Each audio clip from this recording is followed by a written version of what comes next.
He disappeared for 2 whole days. Everyone searched, but no one checked the chicken coop. Why? Because his own stepsister had locked him inside. Ayo was a quiet boy with a smart mind and a kind heart. He lived in a small, dusty village in Togo, where most people struggled to make ends meet. Life had been simple but happy until the day his father died. After that, everything changed. Ayo was left in the care of his stepmother and her daughter, Zinle. From that moment, his world became cold and harsh. His stepmother no longer smiled at him, and Zinle, his stepsister, treated him like he didn't belong. Ayo kept to himself, finding comfort in fixing things, building traps, and using his clever hands to create small inventions. But inside, he carried a quiet sadness, the kind only a child who had lost too much could understand. Every day in the village was a quiet fight for Ayo. From the moment the sun peeked over the hills, he knew trouble was coming. Zinle, his stepsister, made sure of that. She would wake up early just to eat the best part of the breakfast and leave the rest for him, usually the burnt bits of porridge or the cold scraps from yesterday. If he ever said a word, she'd twist it around and make it sound like he was ungrateful. Once, she even accused him of stealing a mango from the neighbor's tree. The truth? She had eaten it and wiped the juice on his shirt, then cried loudly to her mother. Their mother didn't ask questions. She just picked up a stick and beat Ayo for something he didn't do. Zinle didn't just stop at stealing food or lying. She mocked him every single day. If he spoke, she'd mimic him in a silly voice. If he walked by, she'd trip him, then laugh like it was the funniest thing in the world. Even when he tried to hide in the corners of the house or stay away in the fields, she'd find him. "You think you're better than me because you're smart," she would sneer. "You'll never be anything.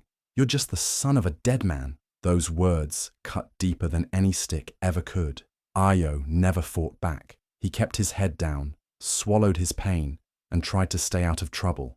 But trouble always found him. Zinle would spill water and say he did it. She would break a pot and cry out that Ayo had bumped into her. Their mother, his stepmother, never listened to his side. Not once.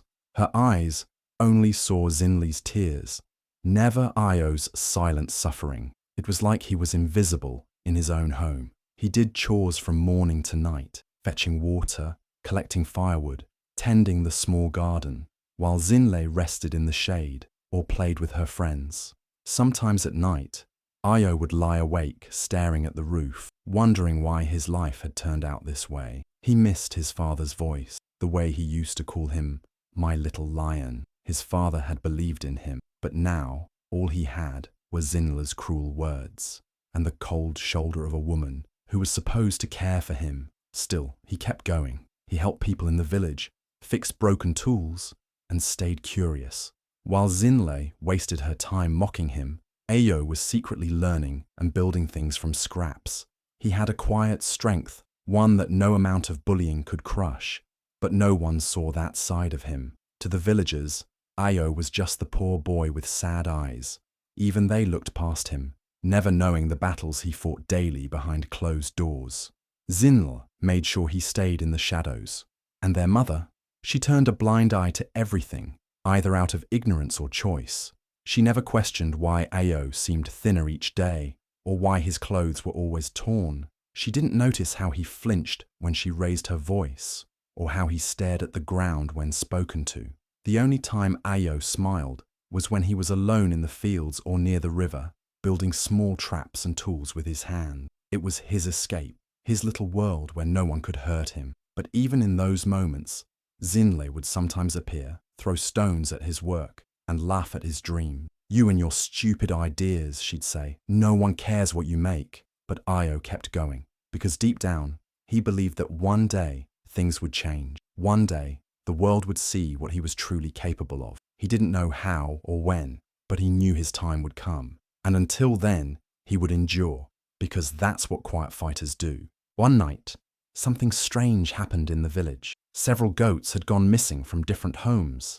The villagers were worried. People began to whisper about wild hyenas roaming nearby, snatching livestock in the dark. Fear grew with every passing night, and soon the village elders held a meeting to find a solution.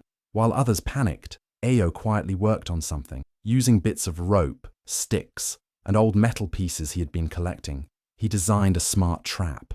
It was simple, but clever, triggered by movement and strong enough to hold even a hyena until someone came to check. Without telling anyone, Ayo placed the trap near the edge of the village, close to where most of the attacks had happened. That night, everyone stayed indoors, but in the morning, a loud commotion broke the silence. Villagers rushed to the scene, and there it was. A snarling, captured hyena caught right in Ayo's trap. No one could believe it. Cheers broke out. People clapped and shouted in amazement. The village chief came to see what all the noise was about. After hearing how the trap worked and who had made it, he asked, "Who is this boy?" Someone pointed to Ayo, standing shyly in the background, his hands dusty, his eyes wide. The chief walked over, patted his shoulder and said, "You are a blessing to this village. You saved us." Everyone applauded. For the first time in his life, Ayo felt seen, truly seen. Smiles surrounded him. The chief even invited him to the upcoming festival to be honored in front of the whole village. It was like a dream. Ayo's heart swelled with a quiet pride he had never felt before. But not everyone was happy. From a distance, Zinhle watched the scene unfold. Her face darkened with every clap, every smile thrown at Ayo. She clenched her fists so tight, her nails dug into her palms. Jealousy burned inside her like fire. She couldn't stand it. All her life she had been the center of attention at home, the favorite. And now this quiet boy, this stepbrother she'd always mocked, was being praised by the chief himself. She couldn't let this happen. When they got home, Zinhle didn't speak. She slammed doors, kicked chairs, and glared at Ayo whenever he passed by. "So now you think you're better than everyone?" she hissed once when their mother wasn't around. Ayo didn't respond. He wasn't used to standing up for himself, and besides, he was still glowing from the praise he'd received. But Zinhle wasn't done. Each time she saw him smiling or sketching another idea in his notebook, it fueled her anger more. She began plotting. The village festival was in 2 days, and Ayo was supposed to be honored in front of everyone. He'd be given new clothes, food, maybe even a reward. Everyone would know his name. That thought made Zinhle's stomach twist. She remembered the times he had sat quietly while she was praised. He never complained. He never tried to shine. And now, just like that, the village adored him. She wouldn't allow it. As the festival day approached, Zinhle watched him closely. Ayo had no idea what she was planning. He spent his time helping prepare decorations, smiling softly as others came to thank him. It was the happiest he had been in years, but Zinhle's heart only grew darker. She didn't care about the goats, or the village, or even the chief's praise. All she saw was that Ayo was finally getting something she didn't want him to have: love, respect, attention. The night before the festival, Ayo laid out his simple shirt and washed his face in the stream, dreaming of the moment he'd finally be called to the front. For once, he would be proud. He would be seen not as a burden, but as a boy with a mind and purpose. What he didn't know was that while he slept, Zinhle was planning the one thing that would stop him from ever reaching that moment. She wasn't just jealous. She was furious. Furious that after all the years of making fun of him, after all the time she told him he was nothing, someone important had seen something in him. She couldn't take that. She wouldn't. So she decided she'd ruin everything. And by the time the sun rose on festival day, Ayo's dreams would be locked away, just like him. The day of the village festival arrived. Everyone was busy, cooking, singing, decorating, and preparing for the big celebration. Ayo was supposed to be honored by the village chief in front of everyone for building the smart trap that caught the hyena. It was a big moment. He had waited his whole life to be seen, to be appreciated. But Zinhle had other plans. Early that morning, she acted sweet. She told Ayo that some chickens had escaped from the coop and their mother had asked him to bring them back in. Ayo didn't suspect anything. He nodded and went to the back of the house to check. The moment he stepped inside the small wooden coop, Zinhle slammed the door shut and dropped a heavy log to lock it from outside. Ayo panicked. He pushed the door. It didn't move. He shouted her name. No answer. He banged the wooden walls with his fists. Still nothing. The drums and music from the village festival had already started, drowning out his cries. He kept calling for help, thinking someone, anyone, would hear, but no one did. Inside the coop, it was dark, hot, and full of dust and feathers. He tried to kick the door again, but it was useless. His voice grew weaker. He waited. Surely someone would notice he was gone. He was the guest of honor. The chief was going to call his name. People would ask questions. But hours passed. No one came. At the festival, the chief did call his name. "Where is Ayo?" he asked. People looked around. Some said maybe he was running late. Others assumed he got nervous or something happened. But no one bothered to check behind the house. No one checked the coop. Zinle walked around smiling, acting surprised. She told the chief she hadn't seen him since the morning. Their mother didn't say much either, just shrugged. Ayo was forgotten. He stayed locked inside for a full day. No food, no water. His throat was dry. His head was dizzy. He couldn't stand up anymore. He sat on the dirty ground, leaning against the wooden wall. The worst part wasn't the hunger or thirst. It was knowing he had been left behind on the one day he was supposed to be recognized. Zinle had taken that from him, and the village let it happen. The next day came. Still no one noticed. Ayo stopped shouting. He barely moved. His mind kept going back to his father, to the promises he made to himself. But now, trapped in a chicken coop, he wondered if anyone really cared. He felt invisible, again. By the evening of the second day, his body was weak, but his heart was filled with quiet anger. Something in him had changed. He knew one thing. He wasn't going back to that house. Not after this. That evening, a wandering herdsman passed by the house on his way through the village. He stopped when he heard a faint noise, like scratching and a weak cough. Curious, he walked toward the sound and found the coop. When he looked through the wooden slats, he saw a pair of tired, sunken eyes staring back at him. He rushed to remove the log and open the door. Ayo collapsed. The herdsman caught him, gave him water, wiped his face, and asked what had happened. Ayo didn't answer. He didn't need to. His silence said everything. He stood up slowly, with help, and looked once back at the house. Then he turned around and walked away with the herdsman. No goodbyes, no explanations. He left the village quietly. The boy everyone ignored, the boy who saved the village but was locked away like a problem, was gone.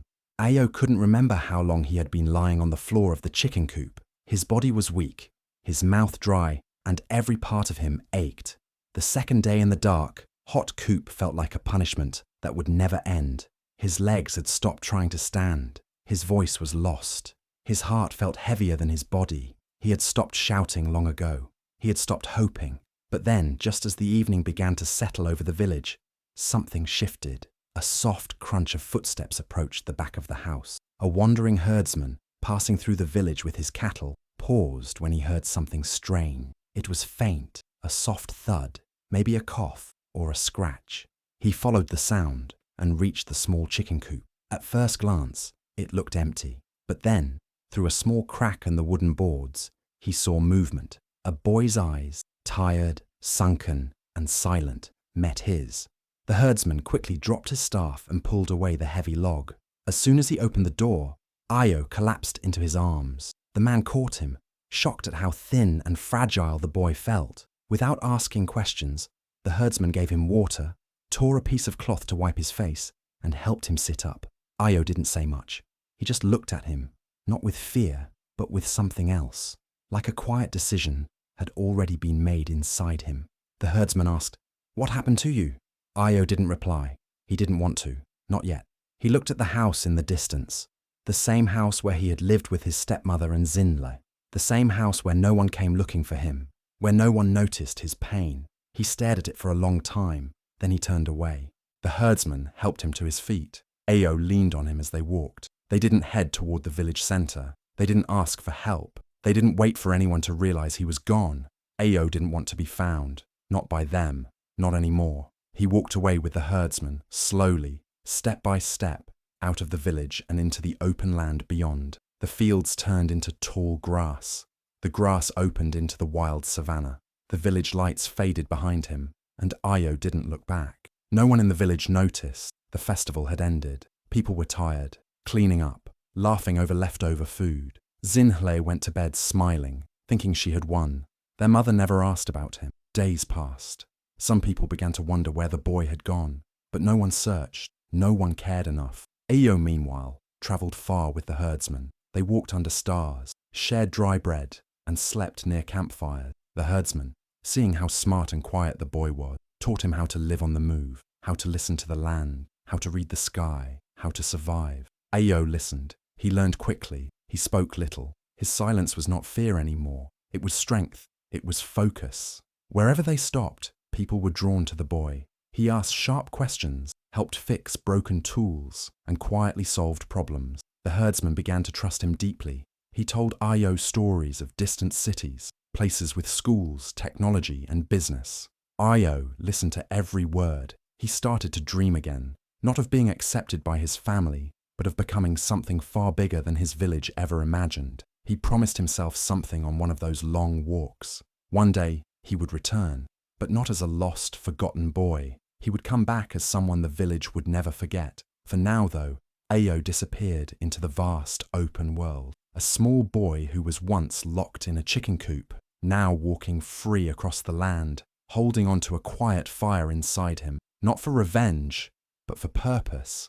The boy they ignored had vanished, and no one had any idea what kind of man he was becoming. Time passed, seasons changed, and the village moved on. The memory of Ayo slowly faded from people's minds. At first, a few villagers asked questions. Where did that clever boy go? Some thought he had run away. Others believed he had died, but no one searched. No one really tried to find the truth, and eventually, no one asked any more. Xinlei continued her life as if nothing had happened. She enjoyed the attention during the festival that year, and proudly acted like she had played some role in Ayo's missing honor.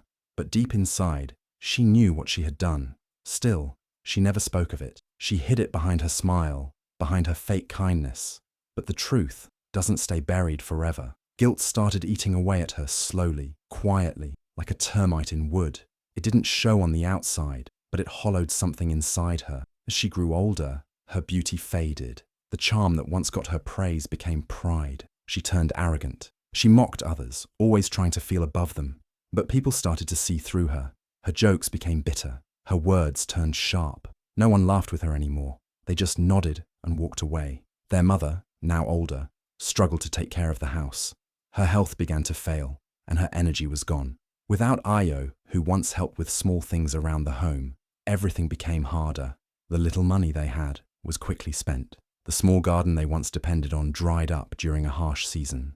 With no support, no savings, and no strong family bond, poverty crept in. Xinlei didn't know how to farm. She didn't know how to work hard. She had spent too many years mocking Ayo instead of learning from him. Now, when life demanded effort, she had nothing to give. She blamed the village, the weather, even her mother, but never herself. Their mother, once cold and careless, now sat quietly in front of their broken house, staring at the road as if waiting for someone. She never said it out loud, but every day she hoped Ayo would return, not just because they needed help, but because deep down, she knew she had failed him. The boy who asked for so little, the boy who was clever, kind, and always quiet, the boy she let vanish without asking a single question. The house began to fall apart, roof leaking, walls cracking, food was short, and neighbors stopped helping. Xinlei grew more bitter, more frustrated, but she had nothing to show for all her pride. The village no longer looked at her with interest. She was just another angry face in the crowd. Children of the village asked once, "Didn't you have a brother?" Xinlei would change the subject. Her shame had turned into silence. Every time someone mentioned Ayo's name, even as a memory, her chest tightened. She never admitted what she did, but she lived with it. Every single day, years went by, and nothing improved. They were no longer just struggling, they were forgotten. No one remembered Xinlei as the girl who once danced at festivals. No one remembered the mother as the woman who laughed in the market. They had become shadows in a village full of light. And still, Ayo's name remained unspoken in their home, but it lived silently in their minds. Every time they looked at the road, every time they heard of someone's success, every time they went to bed hungry, they thought of the boy they had ignored, the boy they had locked away, the boy who never came back. The village moved on, but Xinlei and her mother were stuck, not just in poverty, but in regret. One morning, the quiet village was filled with strange sounds, big trucks, loud engines, and the excited chatter of visitors no one had seen before. Dust rose in the air as cars and workers moved toward a large piece of land just outside the village. The villagers watched with curiosity. Some thought it was government work. Others whispered it was a company from the city. No one really knew, but they all noticed how organized everything was. Surveys, maps, equipment, and a group of workers dressed in matching shirts with logos. Then they saw him. A tall, confident man stepped out of one of the vehicles. He wore clean clothes, carried a tablet in his hand, and spoke with authority. He looked young, but carried the calm presence of someone who had seen the world. His team listened carefully when he spoke. Locals started to gather. They whispered to each other, wondering who he was. His face looked familiar, but it couldn't be, could it? It was Ayo. But this was not the shy, quiet boy they remembered. This was a man, successful, sharp, and commanding respect. He had returned, not with empty hands, but with big plans. He had come to build something, a modern eco-resort and farming project that would bring jobs, schools, and clinics to the area. The biggest surprise, the land the company was building on, belonged to him. Yes, Ayo had bought it, quietly, legally, piece by piece. Over the years while the village forgot him, he had been growing, learning, building, and now he had returned, not to ask for help, not to beg for love, but to invest in the very place that once ignored him. News spread like wildfire. The boy is back, people whispered. But look at him now. Children who had never heard his full story asked questions. Elders who once praised others ignored their pride and turned their eyes toward the new leader in town. A meeting was called in the village hall. Everyone came. Curiosity filled the air. That's when Ayo stood before them, calm, clear, powerful. He told them who he was. He told them how he had been locked in a chicken coop, how he waited, how no one came, how he left without a word, and how, instead of letting that moment break him, he used it to build something greater. The room went silent. Zinl sat in the corner, frozen, her face pale, her hands trembling. She couldn't believe it. She tried to hide, but eyes were already turning toward her. Whispers filled the room. People were remembering, connecting the pieces, and then it hit her. He remembered everything. Their mother, now grey and weak, sat near the back. Tears filled her eyes as she looked at the man her son had become. She tried to stand, to speak, but the shame weighed heavy on her chest. She had no words, no defense, just guilt.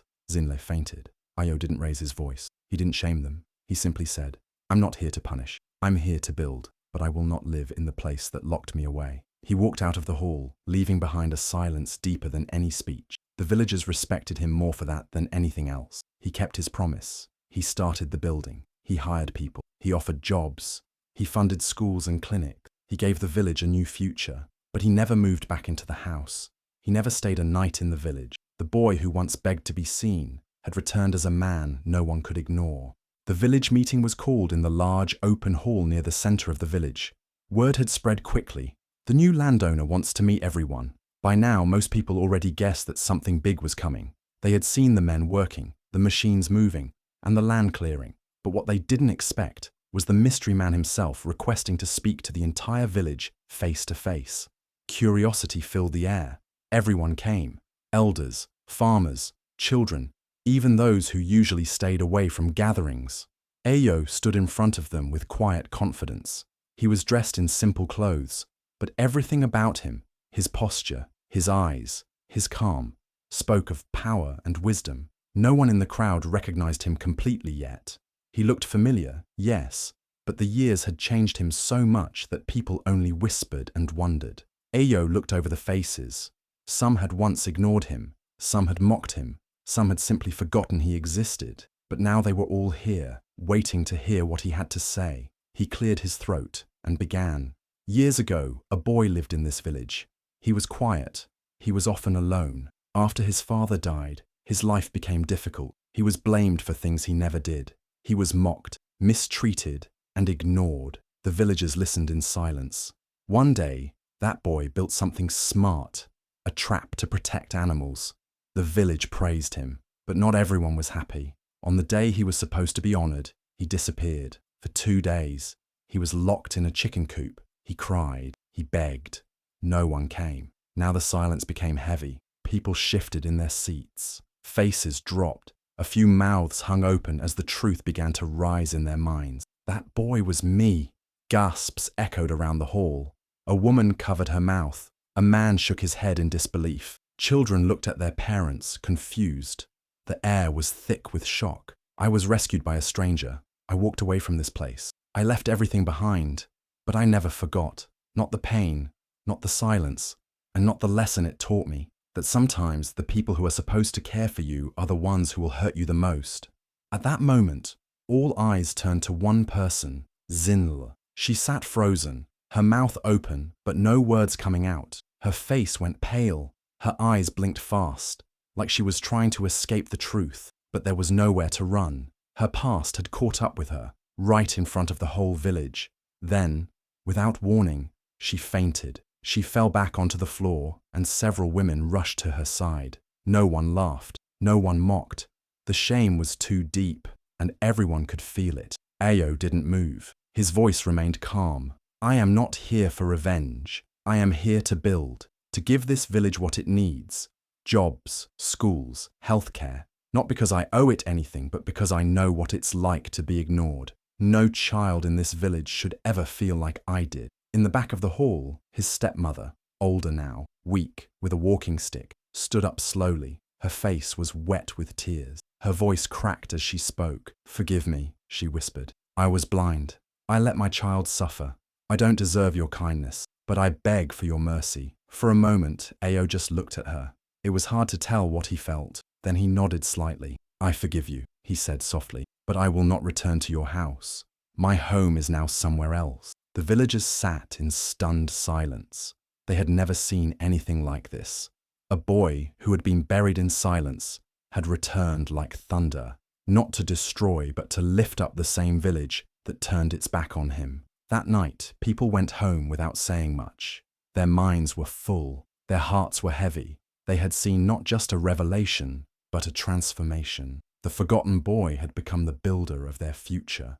After that unforgettable village meeting, everything began to change.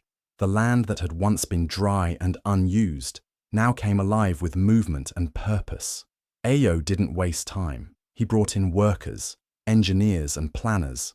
Slowly, buildings started rising, modern structures that the village had never seen before. First came the school, with colourful classrooms and proper desks. Then the health clinic, fully stocked with medicine and staffed by trained nurses. Later, clean water systems and small shops followed. The people of the village couldn't believe it. Jobs opened up, and many were hired. Families who had once struggled now had hope. Children who had no future now went to school with uniforms and books. Ayo gave without expecting thanks. He didn't boast, didn't show off. He just worked and made sure everyone had a chance. But even with all he gave, he never returned to live in the village. He didn't move into a house there. He didn't share meals with the people who once ignored him. He came in the morning, worked during the day, and left before nightfall. Some say he didn't want to remember the nights he once cried alone. Others believed he simply didn't want to live among those who had turned their backs on him. Zinle and her mother watched all this happen from a distance. They weren't part of the plans. No one invited them to help. No one asked them for advice.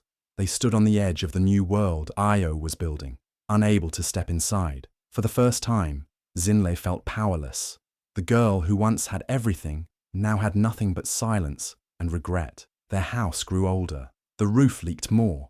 The cracks in the walls widened. While the rest of the village grew stronger and brighter, their corner stayed cold and dark. It was not Ayo's revenge. It was their reflection, a mirror of their choices. Sometimes Zinle walked near the new school and watched the children play. She saw their smiles, their joy, their clean clothes. And deep inside, she remembered the boy she once locked in a coop, the boy she tried to silence, the boy she thought would never rise. Their mother sat outside every evening, staring at the land that once held their small garden. She whispered prayers, hoping for peace. She no longer asked for forgiveness out loud. She knew some mistakes leave scars too deep for words. The villagers, now full of respect and admiration for Ayo, often shared the story with outsiders. They spoke of the clever boy who returned as a powerful man, of how he turned pain into purpose, of how he lifted an entire village without seeking revenge. And slowly, Ayo's story became more than a memory, it became a lesson. People began to tell their children, be kind, be fair, help others. Because the co-op you lock someone in today might be the kingdom they rule tomorrow. And in the middle of that village, between the new buildings and the old houses, stood the chicken coop, still there, never torn down, left on purpose. A silent reminder that what is small today can become mighty tomorrow.